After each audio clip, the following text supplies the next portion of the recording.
Hello, and we're live. Hello, everybody, and welcome to this Monday's edition of the This Is Not Therapy Hour, brought to you by Effective Artistry. My name is Marie. I'm an executive functioning coach with Effective Artistry, and I'm joined as ever by Brandon Tessers, LCPC, and Clinical Director of Effective Artistry, and by Caitlin Miller, LPC, a therapist at the Effective Artistry practice based in Northbrook, Illinois. Effective Artistry is a neurodiversity affirming therapy practice based in the state of Illinois, available for therapy anywhere within the state of Illinois. And there are a couple of executive functioning coaches like myself who can work with you anywhere in the world as long as you have an internet connection. So the This Is Not Therapy Hour is not therapy, as the title suggests. It's an open conversation. It's a chance for you to have a chat with Brandon and Caitlin. And I'll keep an eye on the time. I'll keep an eye on any questions or comments in the chat and direct them to Brandon and Caitlin. So you can ask questions about neurodiversity, about mental health, about therapy, anything that's on your mind. And we'll go wherever the conversation takes us. We usually have a topic prepared in advance, but I don't have a topic this week, guys. So if you have, we'll roll with whatever you want to talk about. But if you're in the chat, you take priority. So anything you want to ask us, we'll answer if we can. So hello. After that big introduction, hello, Brandon. Hello, Caitlin. Nice to see you. Nice to see you. Good to see you. Thank you. How are you? I'll go anywhere. I was gonna make a joke about, oh, it's nice weather. Like It is nice weather. Look, I make fun of myself a lot because it's a nice way to like point out something I'm actually self-conscious about, you know? Mhm. So I'll make fun of myself and say that talking to me is very draining for people, even though it's also very helpful for people because, yeah, you make a comment like the nice weather and I say, okay, we can spend a whole hour talking about the weather and how changes in the weather impact how people are feeling and what they're doing and the biological implications as well, you know, and so it's just everything connects to everything. Yeah. I don't think you actually want to talk about the weather. I actually, that's because I remember, I think it was like 6 months ago, you said something like, I'm thinking about the intersection between mood and barometric pressure because a lot of people talk about weather. They don't talk about barometric pressure. And then I don't think I ever heard what you decided. Did you determine something? Well, it's not that I determined something so much as I was made aware of something and then started thinking about the potential implications of it. So the thing I was made aware of is that, you know, like how there's that stereotype of someone saying like, oh, my joints are aching, that means it's going to rain, is because the pressure in the air, the environmental pressure in the air, the greater it is, the more it's pushing in on your tissues. So any tissues which are inflamed are compressed more when the air pressure is higher. And when the pressure gets lower, the inflamed tissue, you know, starts to expand and press on other things. Well, that happens with nerve tissue as well. Like the brain in particular, that your brain is physically, and it's a different, you know, it's, I don't know all the technical details because obviously there's, you know, a fluid that the brain is surrounded by and whatever. But from what I am given to understand, that yes, the especially if you're dealing with like brain inflammation, that when the pressure is lower, that the brain can expand, and that when that happens, it causes all kinds of things. Yeah, and would that include like migraines and headaches as well as exacerbation of arthritis? Yes, it could include those things. It could also include things like senses of despair that come out of nowhere. Those are often in connection with migraines as well. Like those are sometimes considered like prodromal, which from what I understand means prior, you know, a sign of an oncoming migraine.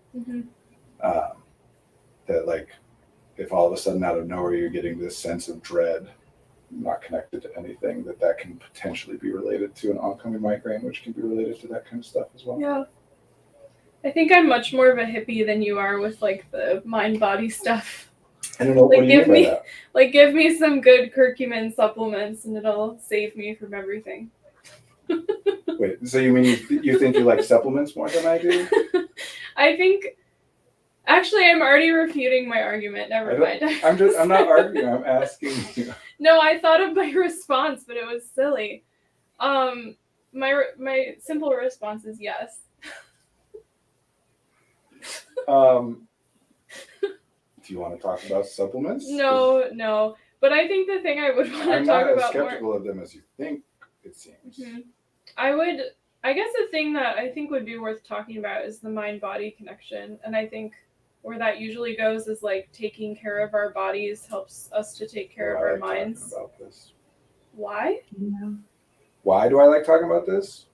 Because it's particularly relevant to neurodivergent people who. Oh, I didn't perceive that. I just asked you that question. Oh, you said, maybe I misheard. I thought you said I would like to talk about the mind-body stuff in terms of like how taking care of our bodies impacts our minds. And Yeah. Okay, you got it right. Oh, yeah. No, I do like talking about that stuff, and I do think it's particularly relevant to neurodivergent people. Can I ask if you could turn your mics up a little bit, if that's at all possible? You're a little bit low. While you're doing that, I'll just read out a couple of comments we have. Hi, Brandon's dad, who says bariatric chambers for everyone. Scratch that. Drugs for everyone. Oh, that's so funny. I mean, the second is a lot more feasible than the first. Yeah. That just solved all the world's problems in one comment. Yep. He's probably the first person to ever think that drugs might help people make people feel better. Yeah, exactly. Hi, Dad.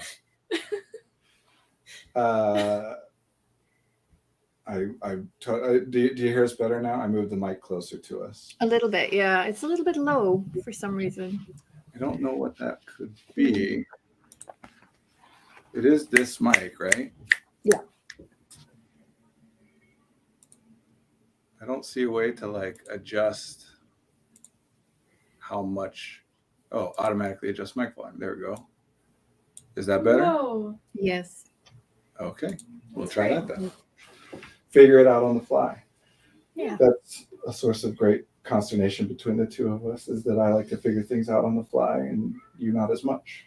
Yeah, I'd rather prepare a topic a week before and have like quotes set up and be like, well, this philosopher said this, and so that's why blah, blah, blah. So this is a really good challenge for me. Yeah, I would hate doing that. I think Marie likes topics too, so now you're technically outnumbered. No, I like to be a little bit prepared, but when a topic comes up like this that I'm interested, I'm like, go. I just don't like preparing for them. Well, there we go. Yeah, well, that's how it's set up, right? You guys usually choose a topic and then I just show up. That's my favorite. Yeah. What are we talking about? Mind body stuff? Mind body.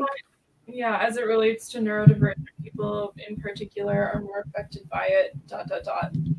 Would it feel like I'm putting you on the spot if I asked you to describe what you mean by the mind-body connection? The way our physical body influences our mental health. Okay.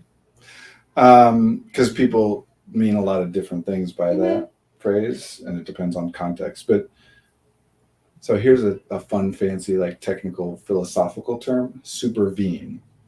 If A supervenes on B, it means that any change in A must have been accompanied by a change in B. It doesn't establish a cause and effect relationship, but it does say that for A to have changed, B must also have changed. So the conscious mind supervenes on the physical body. We don't know exactly what in the world consciousness is. I personally am a believer in what's called the hard problem of consciousness, which is that it's not even theoretically possible to be able to say exactly what consciousness is in empirical terms, like what processes it is composed of. Some people would disagree. It mostly doesn't matter. But we do know from lived experience that changes in the physical condition impact the cognitive, the conscious state. I think within the context of therapy, people usually mention the mind-body connection as, is there something happening in my body that is unknowingly affecting my mental health, and can I change Yes. that in my body to then positively affect my mental health? Yes, the answer to that is always yes, in theory. Mm-hmm. And I'll say that another way that the mind-body connection often gets brought up is when it's cycling on itself, that something in the body causes something in the mind, which then causes something in the body, which causes something in the mind, and it kind of... Would irritable bowel syndrome be an example of that? Potentially. Irritable bowel syndrome is much like, chronic fatigue syndrome and things like that. It's a syndrome. We've talked a lot about the difference between disease and disorder. Mm-hmm. A syndrome is separate from either of those. Syndrome means that there's a collection of symptoms that happen in correlation with each other at a certain rate. So it's useful to lump those things together, but there is no pathophysiology that's been determined. So chronic fatigue syndrome, or bowel syndrome, et cetera, even Down syndrome, where we do have, like in Down syndrome, there are biomarkers. Most syndromes involve biomarkers, something we can observe, but we don't know exactly why the thing that we can observe causes the symptomatic experience. So yes, irritable bowel syndrome. That also gets into the gut-brain axis, which I think is very fascinating and relatively new. Aren't there more neurons in our guts than the amount of neurons a dog's brain has or something? I feel like I heard that on a podcast yesterday. That could be true. I don't know. What I am aware of, so the gut-brain axis is something that, to my knowledge, only really started getting paid attention to like 10 years ago or so. It's relatively recent. Is just that there are nerve endings in our guts, our bowels, like that connect to other parts of the nervous system in ways that we didn't realize before. And that, like, for example, this could mean a lot of things. That's why people are studying it so much. But for example, you have different kinds of bacteria that can live in there, and different kinds of bacteria, A, eat different types of chemicals as their food, and B, produce different types of waste chemicals after processing their fuel source. And that the chemicals that are released by that then trigger certain signals in those nerve endings, which go elsewhere and trigger other things, and yada, yada, yada. It seems to be this is kind of something people have always known, but the science is backing it up more and more. It seems that what's going on in your gut is very, very impactful in your cognitive state, especially so far. This has been a big focus of the research, especially in terms of the activation of the fight or flight response and deactivation, the sympathetic and parasympathetic nervous systems. I feel like I'm talking in a bunch of jargon. I think I'm following. Marie, do you have a... Yeah, this is really interesting because I was reading about this just today online in terms of ME and chronic fatigue syndrome, that some studies have shown that there are variations in certain populations of gut bacteria in ME patients compared to the general population. So my question then, I didn't read the full paper, so I don't know if they address this, is does the fact that you're limited by your illness and your diet may change because you're limited by your illness affect the gut microbiome, or is there something going on in the gut microbiome that is causing the illness? So, or both, or neither. Or both, yeah. That's, when people say correlation is not causation, it doesn't just mean that you shouldn't treat a correlation as though it's a causation. You need more evidence in order to consider it causation. It means in the strictest sense that we can never say what exactly in practical terms, we can say this causes this, but we can never actually there's never a way to actually control all the variables and isolate everything down to one thing, which mostly is being very nitpicky. But when it comes to like consciousness and behavior, especially, those things are way too complicated to consider anything to be a cause. Well, then doesn't it kind of become, okay, you have chronic fatigue syndrome and you also identify as being autistic, so what things treat chronic fatigue syndrome and what things could we do to accommodate improving your experience as a neurodiverse person in the world? And then maybe they kind of like dance with each other and things can improve. Yeah, well, that's the utility of all of these things, right? Is to say, you have this set of experiences in common with other people to some extent, and other people have found these things to be helpful. So it's worth exploring and trying those things yourself. That's why it's useful to call it autism or chronic fatigue syndrome or whatever else, as opposed to just saying like, oh, you're you, which is true, but it's not helpful in being able to draw on other people's experiences. I know definitely with my clients who identify as autistic, and particularly femme and non-binary people, there's a lot of like, my body's always in pain, or various forms of that, and sometimes that turns into something like chronic fatigue syndrome or other like kind of major physical illnesses. So I don't know if that's, I feel like that kind of relates to what Marie is saying and is a little bit less jargony.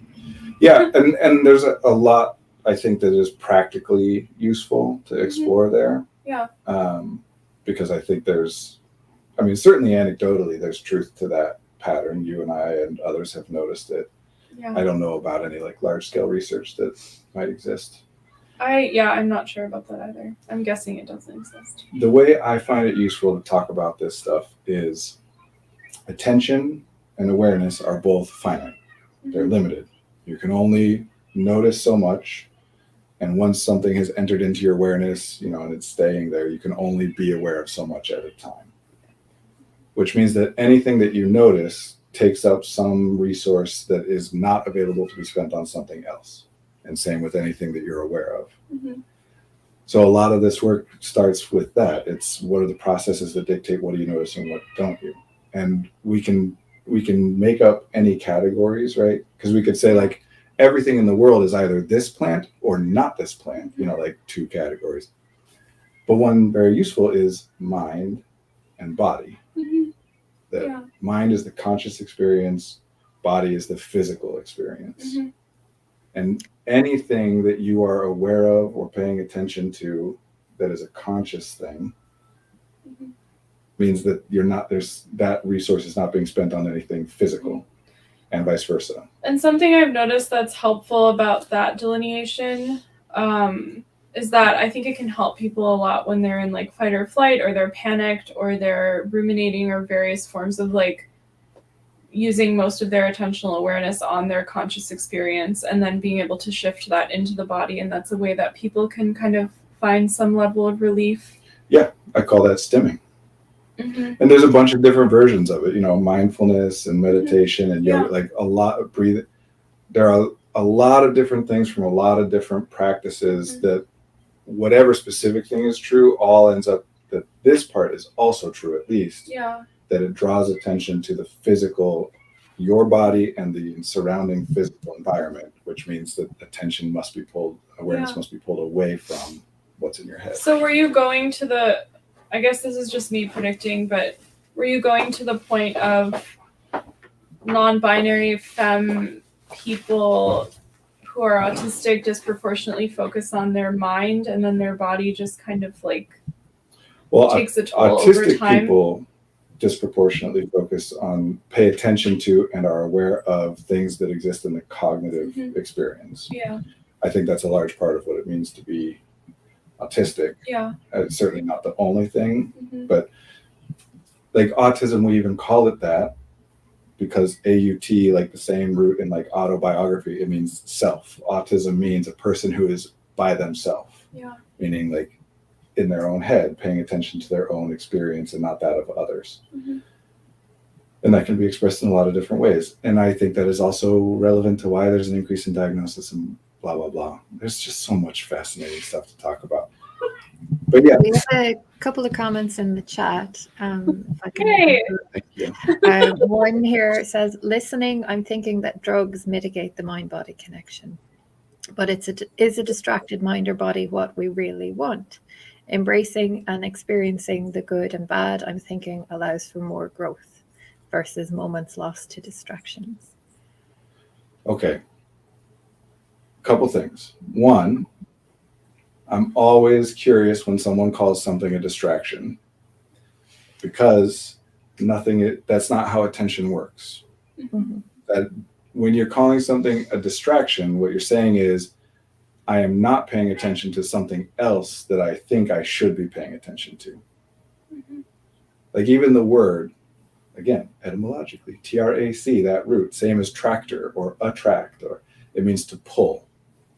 So something is pulling your attention, but you are cognitively identifying it as being not what you should be paying attention to, and therefore you call it a distraction, meaning it's pulling you away from something else. You're centering something that you're not paying attention to.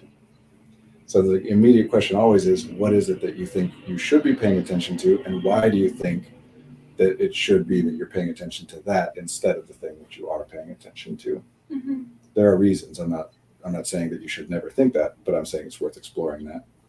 Number two, different drugs affect people in different ways. So we could not loop all drugs in together in any way about it being a distraction or whatever.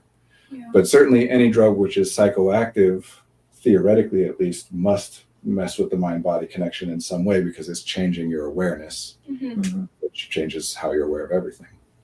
I myself have only really done one drug. Well, I guess it depends on what you qualify as a drug. But I have not done, the only thing that would even remotely be considered an illicit drug I've ever done is marijuana. So I can talk about that a bit. But other than that, I couldn't say other than to just talk about people's report of their experience. Was part of the person's comment implying that, like, if you pay attention more to the things that you're distracted from, then it will do you some good? I guess that's what I was kind of reading in it. I don't know. More that embracing the good and bad. Mhm. So Do we want to be like it? I think it's a distracted mind or body what we really want. So I think it's more about going with the flow. Well, so the question would be, what is it that you're saying you should be paying attention to that you theoretically aren't if you're distracted? What is it that you think you're missing that you shouldn't be, or that you would benefit from paying attention to? Be aware of what you're centering, meaning you're measuring or describing something based on the absence or presence of whatever you're centering. So if you ask me how I am and I say bad or not bad, I'm centering the bad. Because I could instead say not good and good, respectively. But which thing we're paying attention to matters. And embracing the good and bad is a great life philosophy, I think. But it doesn't hold up to close scrutiny. Yeah. What do we mean by good? What do we mean by bad? As an approach to life, to just say, hey, stuff happens, like it's life, deal with it how you've got to deal with it, great. But it doesn't give anybody really any like specific actionable things. Yeah. Which is fine. Things don't always have to be actionable. Just. Yeah. Was there another comment, Marie? There was, yeah. And this is one that resonates with me, actually. How strongly would you prioritize things like exercise and eating well in a mental health journey? I know running and eating will help me, but the amount of effort it takes to implement those changes permanently is immense. I often just want to put it aside as something I can't handle addressing right now. So this goes back to your question and something you and I were talking about before the stream. Yes. A lot of this has to do with, here's my way into this. If I ask you how much water are you supposed to drink in a day, how much should we drink in a day? Most people will say something like 8 glasses of water, 8-ounce glasses of water, which makes sense because that comes from research. Nobody knows that research was done by Gatorade, basically, because it was done by the Hydration Institute, which is Gatorade's research arm. I think it's actually Coca-Cola or something that owns Gatorade, but because it's of course, just one person who owns every company. Who would be incentivized to say, hey, you should drink even when you're not thirsty, other than somebody selling water? Why would anybody else even bother trying to popularize that? Just makes me believe in humanity a little bit less, Brandon. It should make you believe in research a little bit less. Yeah. I kind of already don't. I know. But that's why I'm starting us off here for the people. It's not to not believe in it, it's to be aware of what it is. Because logically, obviously, I weigh 235 pounds. Should I be drinking the same amount of water every day as my wife, who weighs significantly less than I do? That doesn't make sense. Should I drink the same amount of water in one day where it's the middle of winter and I'm inside and just sitting around and reading, as another day where I'm walking through the desert and sweating buckets? Of course not. That's not how this works. And Marie drinks some water. Yeah. So this, Yeah, I'm like 5'3" and a bit, but I have only one kidney, so I drink buckets of water. But somebody else my height wouldn't drink as much as I drink. It's all relative, right?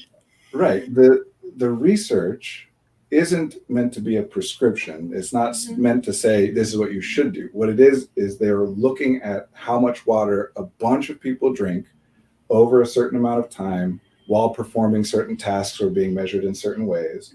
And then they statistically work out the average of what they would consider to be the optimal outcomes tends to be when people are, but nobody's actually drinking 8-ounce glasses of water. Nobody's actually sleeping exactly 8 hours every night. Even if you sleep about 8 hours, it's not exactly 8.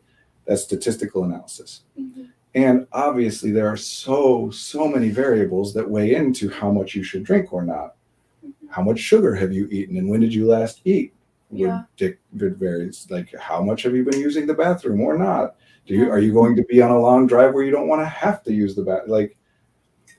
So the good news is that you do have a system that is built to measure the specific variables unique to you individually, moment to moment, in order to give you a readout on whether or not you should drink. And we call it thirst. That's what the experience of thirst is. Your body and brain, the brain is part of the body, paying attention to all of the internal state and saying, oh, we're thirsty. Now, the thing that gets all messed up is thirst is under what we would call interoception. It's like different senses. Interoception, there are way more than just the 5 senses, in case anybody is not. Those are the big 5. They're the easiest to notice, and they have the most to do with observing the external world. But you have senses inside your body, right? Yeah. And you're not seeing, hearing, tasting, touching, or smelling those things. So there are nerve endings on your bladder. There are nerve endings on your stomach that sense the physical, mechanical pressure of how full or empty they are. And then those things get processed through perception and talk, like we feel it as an urge to urinate or eat or whatever. Back to the comment. So what I try to focus on with neurodivergent people especially is, I call it deprioritized interoception. We do not pay as much attention, generally speaking, to the signals that are coming from our physical body. Tiredness, hunger, fullness on the other side. Honestly, one that nobody ever talks about, the need to defecate, which is hugely impactful on people will say, oh, I'm hungry and therefore I'm irritable. I've never heard anyone say, oh, I really need to poop and I'm irritable because of it, even though it does impact that. The need to drink, etc. The way that we're built is that we're supposed to be aware of and responsive to these signals as they're happening. But for various reasons, our attention has shifted more into the cognitive environment and therefore away from the physical environment, and we notice this stuff less. So that means a couple of things. Number one, it means your experience of your physical body is going to become overall much more negative. Because by the time that you do notice, by the time that a signal has reached a threshold where you do pay attention, it's much worse. I never say like, oh, I'm a little peckish. I'm either not thinking about food or I'm like, oh my God, I need to eat right now. I'm shaky. I either don't think about whether I need to use the bathroom or I'm running down the hall. Yeah. Now. Sorry, another funny comment. Following up on drugs for everyone, diapers for everyone. Wait, what? Diapers for everyone. Diapers for everyone. I don't know this, but I feel like wearing a diaper would be so uncomfortable. Yeah. I think your dad is the new diaper salesman now.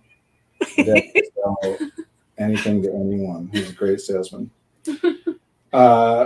You wonder where I get it from. Yeah. So there are different things to do in response to that. One is to just deal with it, that like your experience of your body is overwhelmingly negative. And the metaphor I was using with you earlier of if you have a room in your house that you haven't gone in 5 years, then when you go open the door, it's going to be I almost swore. It's going to be a mess in there. Mm-hmm. And you're going to want to shut the door again and be like, nope, never mind. That was not helpful to look in there. Yeah. But if there's something you need in it, then you kind of got to open the door, deal with the fact that it's a mess because you haven't been paying attention to it, and work through all that. So as you start to pay more attention to your body, it will feel worse because you haven't been taking care of it. It's not always true. It might just be that it happened to work out, that when you start paying attention, it happens to have been in good shape this whole time, but it's not likely if you haven't been aware of it, you haven't been. Now, the other workaround is routine. That rather than drinking when I'm thirsty, I just drink a certain amount of water at a certain time so that I never get thirsty. I eat a certain amount of That's where the research comes in. As opposed to doing the work of becoming more aware of your body moment to moment, you can instead say, I think that the way that I'm feeling, which is cognitive because I'm focused on my conscious experience, I think the way I'm feeling, which is unpleasant and I want to change, might have to do with some stuff that my body is dealing with that I'm not noticing, which is a good theory. And then instead of learning how to pay attention to it, I'm just going to go look at the research that says, what should I do? And then try and build myself a routine. And so are you implying that neurodivergent people can benefit from routine in that way? Yeah, everybody benefits from routine. And would you say they disproportionately benefit from routine more than? I would say we are disproportionately aware of the extent to which we benefit from routine or don't. A lot of people benefit, all of us benefit from routines that we don't even think of as routines because they're not a thing we consciously constructed or have to remind ourselves to do. Yeah. It's just how it works, Most of your life is routine. Routine would mean like a thing that you do without consideration, without variation. Because I think I should be able to read the comments because my brain isn't good at remembering these things. But I feel like part of the comment was essentially saying, like, how can I do these things more often that I know benefit my body? Yeah. Yes. So I think that it's the amount of effort it takes to implement those challenges permanently is immense. And permanently is a big word, I think. Yes. And that's the comment earlier was getting us toward there. And this is just my long way of getting there because I have to explain every step.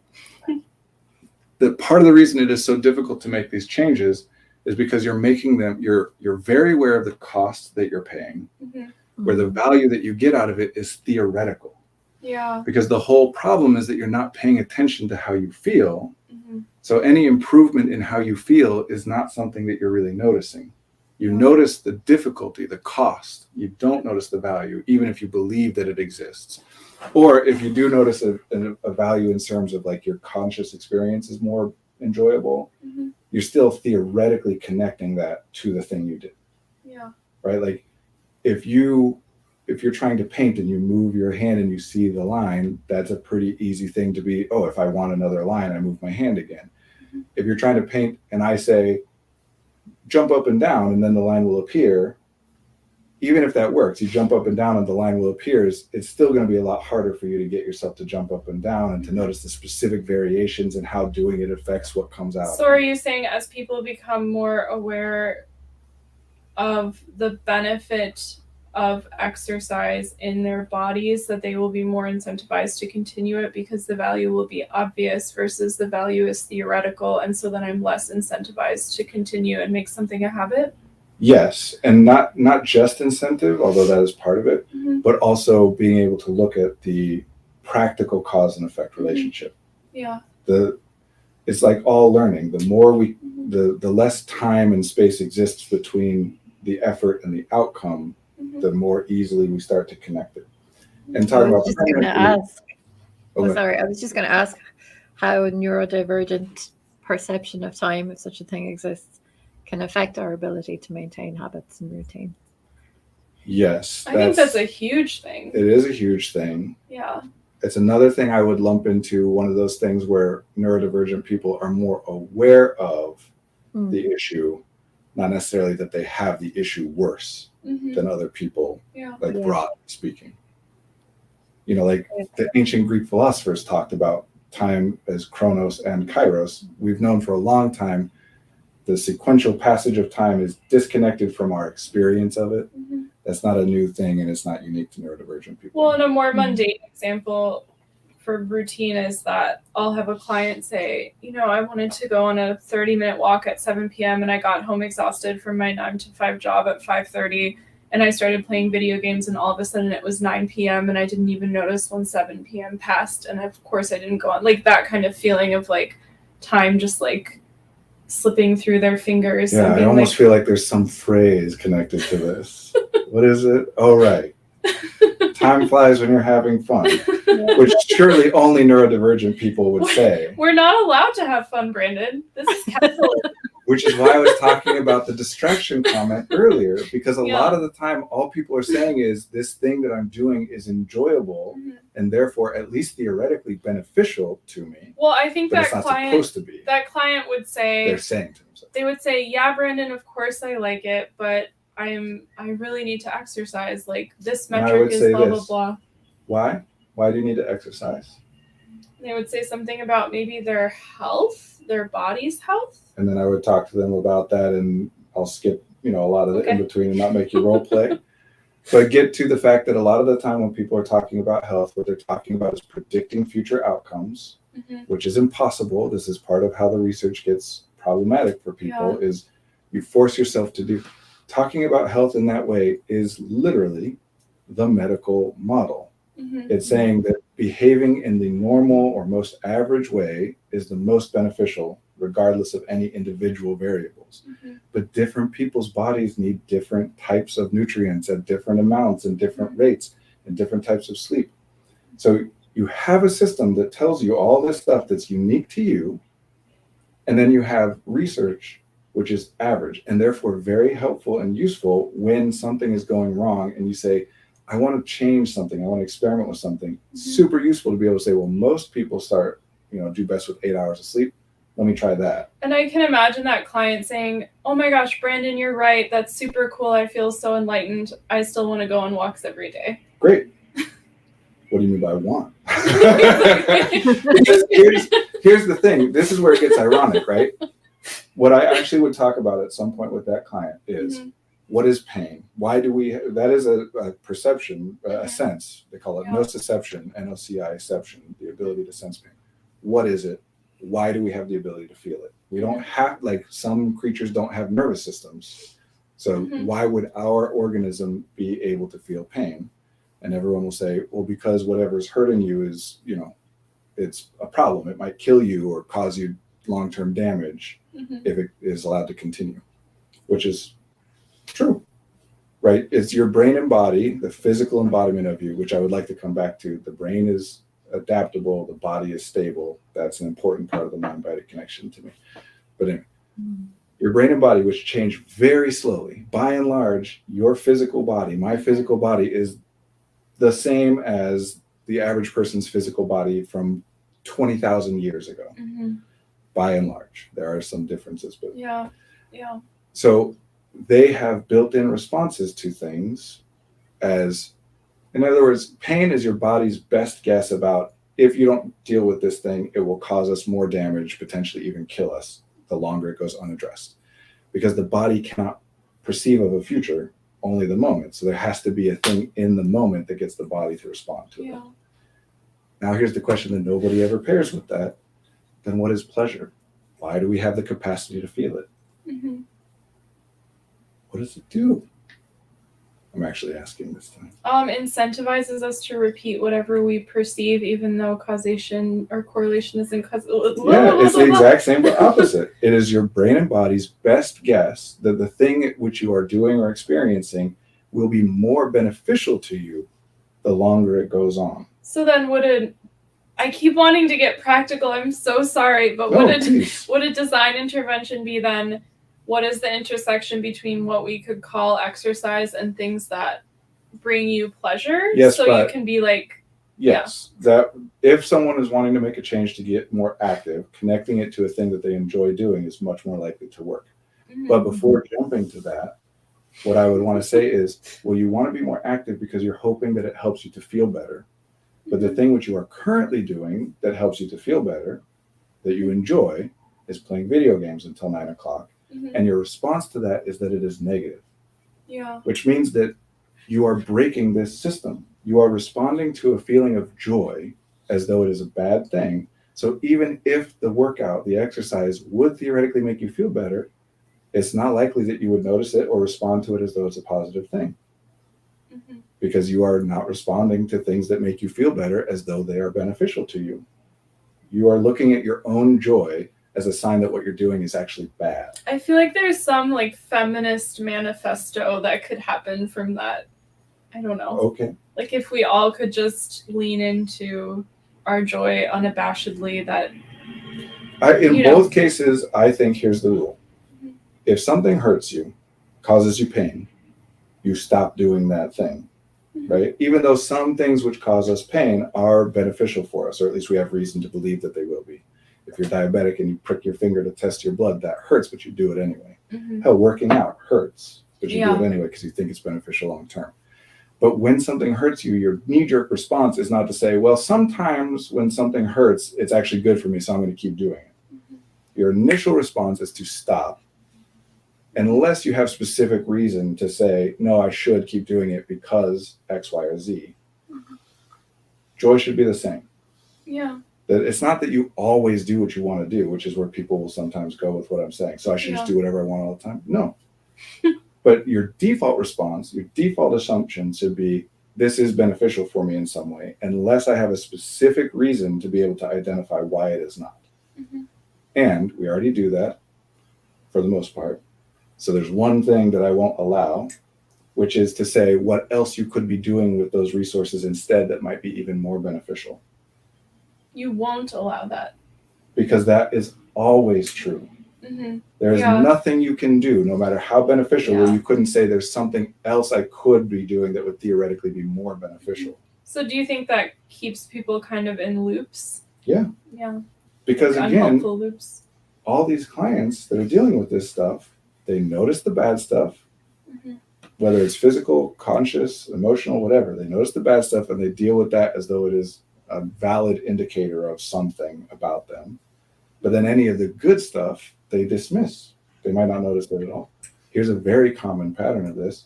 If somebody compliments you and says that you're cool or attractive, you say, oh, no, and you forget about it, and it doesn't impact the way you feel or think about yourself at all.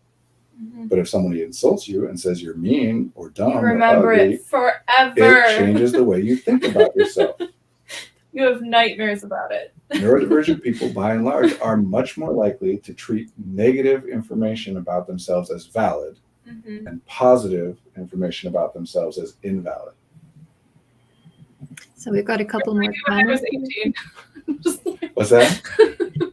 We've got a couple more comments here. One from your dad that says, anchoring has allowed me to change perception and perceive painful activities as pleasurable activities. What's anchoring? I don't know what he means by that, but tell us what anchoring is. And I'll tell you, there are two different types of joy. Greek philosophy terms here again, because I like those terms. Things which are enjoyable phenomenologically, which means in the moment, the experience of it. Eating something that tastes good to you is enjoyable in the moment. Hedonic? That's called hedonic, hedonic joy. The other is eudaimonic, which means it is enjoyable because it is meaningful. So there are things you do, like working out, for example, which the moment-to-moment experience is not in and of itself joyful.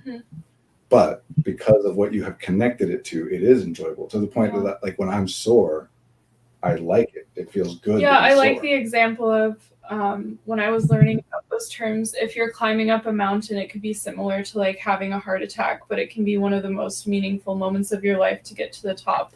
Yes. Even as your body is like, stop it. Hedonic joy is about what we're talking about, the unconsidered response of joy. Yeah. Eudaimonic joy is the stuff that you decide and connect meaning. Not decide is maybe not the right term, but you have connected A to B, and because you like B, A then becomes enjoyable. And yes, neurodivergent people rely on eudaimonic joy more than hedonic joy because we're distrustful often of our own hedonic joy. Oh, that tastes good. I shouldn't eat it. Like, here's a really good one because it was the example that you used. Somebody explained to me why it's bad to play video games. Anybody? And keeping in mind that you're not allowed to say that you could be doing something else with those resources, which might be more beneficial, because that's always true. And we don't always say it. Why are we saying it about video games and not anything else? Yeah, and pretty much, I don't play video games, but I think pretty much all of my clients who say that are essentially saying the thing that you're not allowed to say. Yeah. Like, it's okay for me to I should like be it, working but out, I could but be... couldn't you do something more beneficial Yeah. than working out? Yeah. And you know what else that tends to lead to, that way of thinking, is that people will start literally, you said something similar to this actually just earlier, but clients say this to me all the time. They refer to sleep as a waste of time. I don't want to waste my time sleeping. I feel very outed by you, Brendan. Because they're thinking, A, it's enjoyable to me, it's something I want to do, therefore it can't be good for me. B, I could be doing other things which are more beneficial.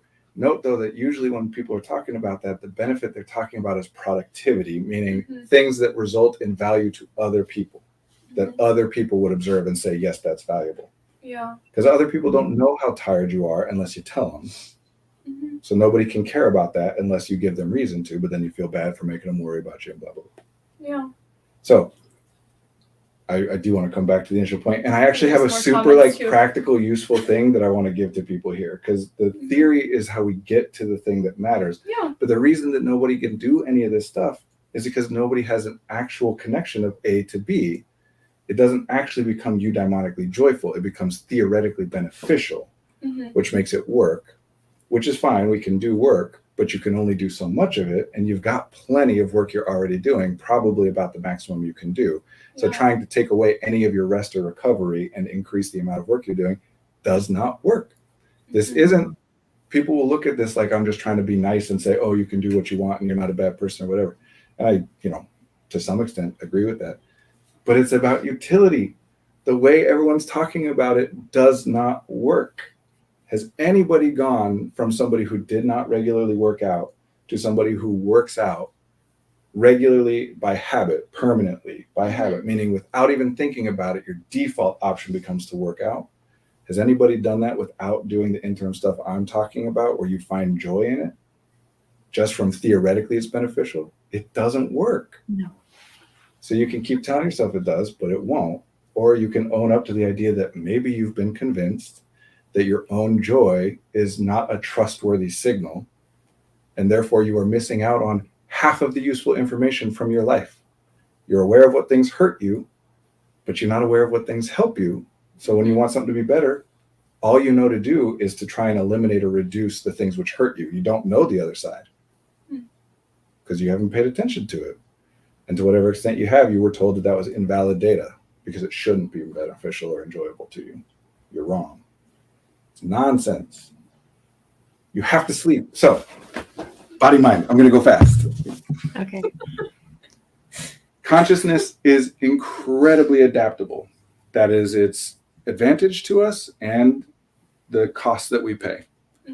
In one moment, you can be ecstatic, and in the next moment, you can be so deep in despair that it feels like you'll never climb out of it, depending on what happens in between. The conscious experience can shift incredibly moment to moment. The body is very stable. The changes which happen to the body happen very slowly, especially as compared to what happens to consciousness. Yeah. There is an advantage to stability and a cost to it. There's an advantage to adaptability and a cost to it. So we get the best of both worlds. We have two systems paired together. Like plants are way more stable than you or I, which means they're much more durable as long as the context doesn't change beyond what it is that they're suited for. Yeah. But as soon as the context changes, they're done. They can't change. So they last a lot longer, but they die when anything changes. Yeah. And then the flip side would be that if you're changing all the time, which I think is a very valid metaphor for the experience of neurodivergent people, that you're constantly shifting. The focus on cognition is thinking and changing and feeling. And it takes so much energy that you can't last very long that way. You have to pair the two together. Because you have to. The vast majority of what we do is done without consideration or awareness. So it has to be some stability to it. So the metaphor I like to think of is, it's like your body is this big, tall tower, and your conscious mind is this long rope with a big weight on the end of it. And you can, the smarter or more you spend on your conscious experience, the more you think and whatever, the longer that rope is and the heavier that, the further you can get it out to different places and pull it back and shift it somewhere else. And it's really quick and adaptable. But you're standing on top of this tower. And if that tower is rickety as all hell, then when you try and throw something out there, you're going to collapse before you get very far. So you're trying to find the optimal balance of putting in the work to create stability that enables the conscious exploration. You don't want to do too little of either. This ties in with a follow-up comment from the person who wants to exercise and eat better. That part of the barrier to this is setting up those systems. So I guess making the tower a little bit less rickety. So, and the full comment makes me think about the fact that we think about all the steps. So I know jogging makes me feel better, but finding a place to run, making the time, having the right clothes, doing laundry, taking a shower, a lot of the things associated with it take effort to set up. I want to eat more healthy food, but that requires time and cooking and dishes. And I think this is where I sometimes get stuck in a loop. Yeah. I'm going to try and go real fast, and this is recorded so people can come back to it because we don't have a lot of time. Got 5 minutes. Very valid point. One thing I would say is common to neurodivergent people specifically, especially, not uniquely, but especially common or intense for neurodivergent people, is our predisposition to address every problem as though it can be solved by thinking about it. Yeah. How do I clean this room? Let me think about the best system for it.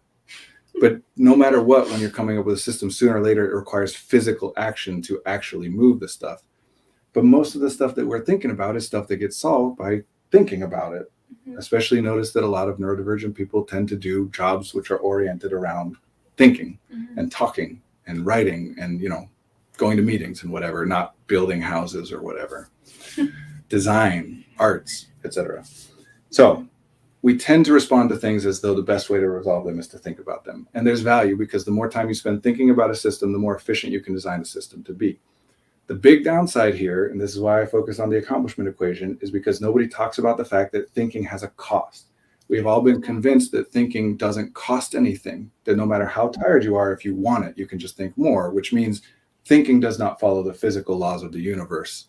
Exerting your body, sure, you get tired, but you can exert your mind forever. And as long as you want to, you can still do it. And so if you don't, it just means you don't want to. Ooh. Which is bullcrap. So we overinvest into the thinking because we don't think of it as having any cost. And then when the cost does make itself clear to us and we're exhausted and stressed out and self-loathing and whatever, well, then we shift. That's not about thinking. That's a personality thing or a trauma thing or something else. And we don't associate it with the fact that we just spent, it takes glucose to think, right? There are physical things that must happen in order to think. Yeah. It's costing you something. And like anything else, you lift weights, it damages the system. And if you keep going too much, you get injured. Just with this, we call those injuries things like burnout and depression and whatever. And you can recover from them just like physical injuries, but not if you're going to keep doing the stuff that injured you in the first place. Yeah. Anyway. So what a lot of us are trying to do in the workaround and setting up these systems is we're trying to solve it once. I want to come up with a system of working out or eating or whatever, a routine that means I will never again have to think about this. That's not going to work because there are way too many variables for you to take into consideration. The weather is out of your control and changes what you need to eat and drink. You cannot plan a routine that is going to be the exact whatever you need. You can get kind of close. But if you're going to resolve this, you have to learn to pay attention to your physical form, the things you feel. And in therapy, a lot of that would be about talking about pleasure and being able to stop responding to pleasure as though it is bad. Yeah. Because otherwise you will never be able to do anything here. Because even if the working out no longer becomes painful and difficult, then you'll just think you're not working out enough. And you'll try and do it more because it's the difficulty that you're paying attention to, not the experience. Yeah. So you have to start paying attention.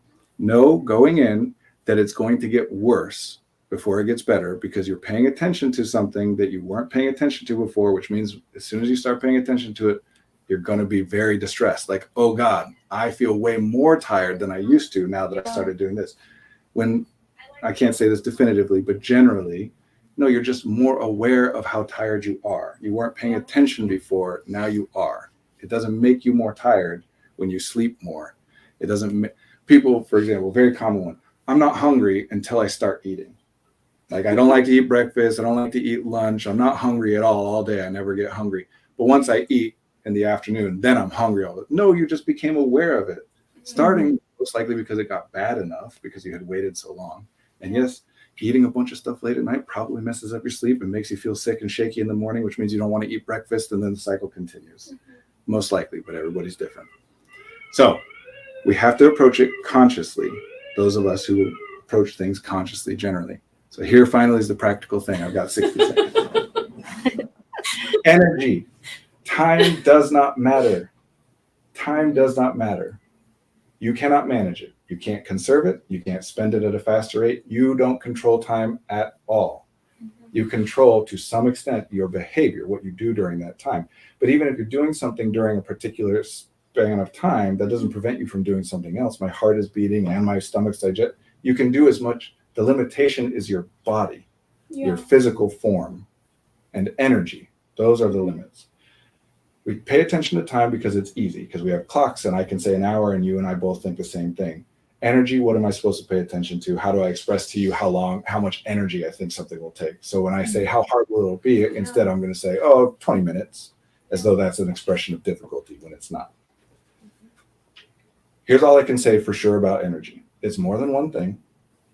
I think anybody who's ever tried to really figure out what in the world energy is has kind of gone crazy in the pursuit, because I don't think you can really figure it out.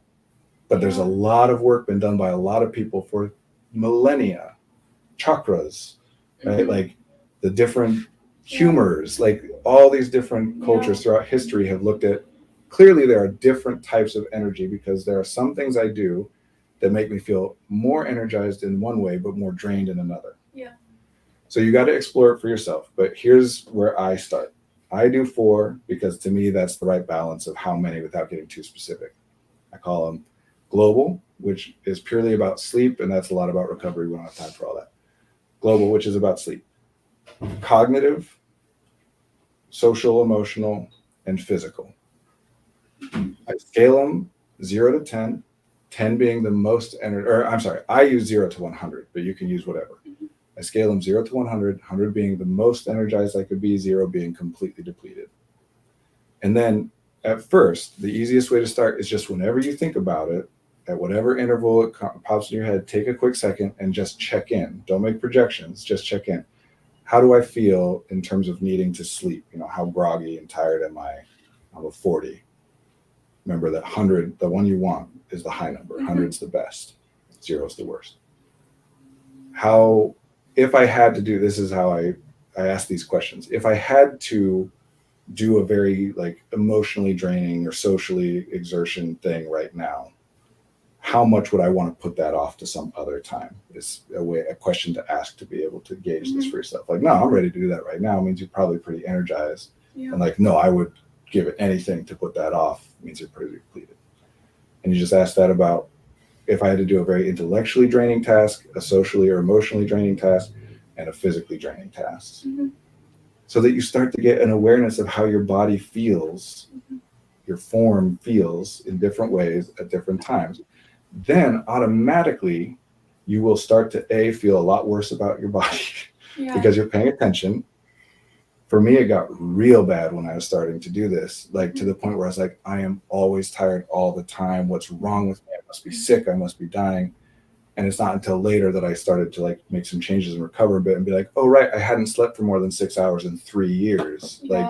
Of course I just wasn't paying attention. And as soon as I started, I became very concerned. Yeah. Which is a lot of not what chronic fatigue syndrome is, but it is a lot of what brings people's attention to it, is people who have never paid attention to how tired they are finally hitting a point where they notice it, and then they can't stop noticing it. Yeah. Instead of thinking of it as, maybe I've always been this tired and just not paid attention, and they think of it as, I've never been this tired before. I'm doing the same things I've always done. Why am I so tired? But a lot of the time, the routine that people describe to you about what they do and why they're so distressed that they're tired, they describe their day. And it's like, yeah, of course, that's an exhausting day. but they were doing it without feeling tired for so long that they're like, yeah, I know, but I can do it. Yeah. So I don't know what's changed. So you will feel worse, and you got to be prepared for that. And just like with all habits, you have to get somebody else involved, because you will be very aware of the cost. You will not be aware of the value. It's theoretical. Yeah. So the interim value has to be another person, that they are happy that you're doing it. And that'll keep you going until you start to know. At this point, I mean, I'm a guy that I used to like, oh, I could never give up meat or this or that. You know, like I would eat one big meal a day and just eat like a giant meal until I hurt and whatever. And now tomorrow's my birthday, and I went to a dinner that my mother-in-law made for me last night. And I was like, I just want the salad and not so much the dessert you made for me. Like I had a little bit to not be rude. Yeah. But I'm like, oh, sugar at 7:00. I'm going to feel, because I've started to notice this stuff. Yeah. Before it was a rule I gave to myself. Yeah. But now I notice when I eat this, I feel bad. And when I eat this, I feel good. So I don't give a crap about what it tastes like. And like, I would trade anything Yeah. to feel energized instead of exhausted. I don't care about giving up cheese. Mm-hmm. So now all you eat is kale. Not quite yet, but I'm on my way. I'm moving in that direction. Yeah. Because really, I love to think. I want to be able to swing that weight all around. I need my body to Very be stable. steady tower. Yeah. Otherwise, the further you go into thinking, the more distressing it gets. Yeah. To be able to feel like we address this all psychologically and whatever, which, you know, great, there's utility to that. But everyone's focused so much on the psychology, they forget the other part of it, which is that thinking is, it's like a holodeck. You're making the thing you think a reality in your experience. So when you think about problems, your whole experience is problems. And you need some grounding, anchoring, I think, is probably part of what you're talking about. Something to pull you. And that Anchoring. Can be and right. We have clarity on what anchoring is. It's I don't know that self-hypnosis. That's Mentally, why. Okay. Sorry. Please. Interrupting. Sorry. No. Mentally attaching pleasurable results to activities that we say we want to engage in, and adding or attaching painful results to not engaging in those activities. That's great. Don't do the second, not because you never should or whatever, but because you all do it already. You wouldn't be considering the change if you didn't already connect negative experiences to the not doing it. You don't need extra. Put more effort in. If I ask you, you neurodivergent listener right now, if I say to you, what do you want? You probably can't answer that question. How many times do I literally say, do you want the door closed or open? And people say, oh, I'm fine with either. That wasn't my question. What do you want? I'm okay with it if you want to close the door. No. What do you want? Mm-hmm. Can you answer that question? And if you can't, it's because you don't pay attention to the things that are enjoyable. Mm-hmm. You only pay attention to the stuff that hurts. So you know what you don't want. But you have nothing to pursue, only things to avoid, which leads to a life of hypervigilance and stress no matter what is going on, because you never know when this stuff might come up. And even if it's not and you're in a safe environment, well, great, I can just think about how it might happen later. Or maybe it actually happened earlier and I missed it. Or maybe it's theoretically happening right now and I just don't understand it somehow. You have to think about what you want, which means you have to pay attention to what you enjoy and treat that as valid information. Which means that none of us need diapers. I'm trying to do a comedian wrap up. I know, I gotta get going too. Yeah, we're over that stuff. We can talk more about it, energy management, we can do more detail later, but start with that. Just check in. Where am I at? Here. Every morning when you wake up, where am I at? Automatically you'll start thinking, well, what did I do yesterday? How did I sleep last night? Mm-hmm. And then you get finicky. You'll be your own scientist. I want it to be 68 degrees in the house when I'm sleeping because that helps, and I don't eat sugar after 6 p.m. You start doing this stuff automatically because you notice what affects you. You don't have to do it cognitively. Anyway, went over, but thank you. Yeah. Thanks for being here. Get a running buddy. Get someone to cook with you. Cook dinner for somebody. Make it fun, I guess. Yeah. Get other people involved. Yeah. Neurodivergent people especially will do almost anything to avoid disappointing other people. This is true. So get somebody else that's your running buddy, and then you'll go running. Yeah. Unless they're also neurodivergent, and then there'll come a day where you both don't want to go, and neither of you contacts the other person, and you both, let's just leave I it. feel like there could be some like dating app that's like neurotypical like coming together, where it's like one person is like, I unapologetically would like to go running every day, and if you don't come with me, I'm going to be so disappointed. Call it Like, nudge. makes them clean. Yeah, exactly. All right. It's great. We Great solved to all be the with you problems. I feel like I did a Instead. lot of talking today when I was trying to present a thing. It's good to be it's with you helpful. both. Yeah. Yeah, It's fun. same. And thanks for being here in the chat and for watching along. And hopefully we'll see you again next Monday. Yeah. Thanks, Take everybody. Bye. Bye. Thank you. Bye.